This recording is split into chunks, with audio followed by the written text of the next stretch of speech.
कोण होणार मुंबई महानगरपालिकाचा महापौर? सध्या स्थितीला पाहायला गेलं तर राज्याच्या राजकारणात मोठी घडामोड पाहायला मिळत आहे. मोठा बदल झालेला चित्र पाहायला मिळत आहे.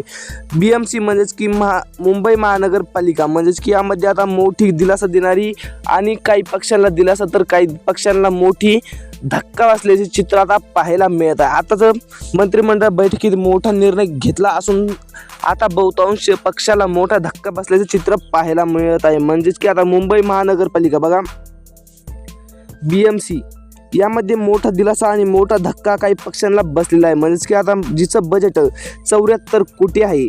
म्हणजेच की आता बहुतांश राज्यापेक्षा जास्त बजेट असलेली महानगरपालिका BMC निवडणुकीत भाजप हा सर्वात मोठा पक्ष ठरल्याचं चित्र आता पाहायला मिळत आहे. म्हणजेच की आता मात्र स्पष्ट बहुमत कोणत्याच पक्षाला मिळालेलं नव्हतं. त्यामुळे आता दोन्ही पक्ष मिळून सत्ता स्थापन करणार का हे सुद्धा पाहण्याचं महत्त्वाचं ठरणार होतं यामध्ये बघा.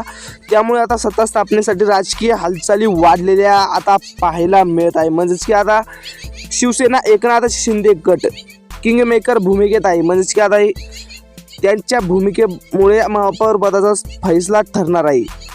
शिवसेना उद्धव ठाकरे गट काँग्रेस राष्ट्रवादी व इतर पक्षांनी जर काही जागा जिंकल्या परंतु अजूनही तिरंगी बहुपक्षीय समीकरणे तयार झालेली आहे. म्हणजेच की आता महापौरावर कोण संक्षेप आता सादर करणार हे सुद्धा पाहणं महत्त्वाचं ठरणार आहे. महापौर निवडीआधी कॉर्पोरेटरना आता एकत्र येण्याची रणनीती हॉटेल्स रिसॉर्ट राजकारण रंगत आहे. म्हणजेच की आता शिंदेने त्यांचे 29 नगरसेवक हे हॉटेलमध्ये ठेवल्याचं चित्र आता पाहायला मिळत आहे. म्हणजेच की आता पुढील काही दिवसात म्हणजेच की येत्या 1 ते 2 तासामध्ये आता मोठी हालचाल घडण्याचं चित्र आता पाहायला मिळणार आहे. कारण की आता युती आघाडीचे चित्र आता स्पष्ट होण्याची दाट शक्यता ही वर्तवण्यात आलेली आहे. म्हणजेच की मुंबई महानगरपालिका बघा देशातील नव्हे तर आशिया खंडातील सर्वात श्रीमंत महानगरपालिका म्हणून जिला ओळखलं जातं.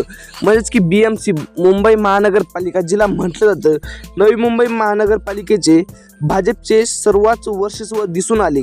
काही तर शिंदे गटाचे शिवसेनेविरोधात बसणार असल्याचे संकेत हे पाहायला मिळत आहे. राजकीय अर्थ या संबंधीचं काय ते सुद्धा आपण बघणार आहोत. BMCचा निकाल महाराष्ट्राच्या राजकारणातील सर्वात टर्निंग पॉईंट मानला जात आहे. कारण की आता पुढील काळात स्थानिक स्वराज्य संस्था म्हणजेच की जिल्हा परिषद पंचायत समिती निवडणुका आल्या असून यावर परिणाम सुद्धा दिसण्याचं चित्र आता पाहायला मिळत आहे. कोण होणार मुंबईचा महापौर हे सुद्धा आता पाहणं महत्त्वाचं ठरणार आहे. कारण की आता मुंबईचा महापौर कोण होणार ही सगळ्यांनाच चिंता लागली होती. सगळ्यांनाच विचार त्यांच्या मनात आला होता की मुंबईचा महापौर कोण होणार. परंतु त्याबद्दलच्या आता महत्त्वपूर्ण अशी घडामोड आपण पाहणार आहोत. बघा भाजप शिंदे नेतृत्वाखाली महायुती म्हणजेच की आता बहुमत मिळवलं आहे. म्हणजेच की आता दोन्ही पक्ष भाजप आणि एकनाथ शिंदे गट यामुळे आता पुढील महापौर महायुतीचा पक्षाकडून होण्याची दाट शक्यता ही वर्तवण्यात आलेली आहे. परंतु आता शिवसेना शिंदे गटाकडून 2.5 वर्ष हे महापौर पदाचं आता मागणी सुद्धा पाहायला मिळत आहे. म्हणजेच की आता 2.5 वर्ष भाजपचा महापौर राहणार आणि 2.5 वर्ष हे शिंदे गटाचा महापौर राहणार. बघा यामध्ये बघा एकनाथ शिंदे आणि भाजपच्या कुठल्याही पक्षाकडून महापौर पदाची शिफारस होणार नाही.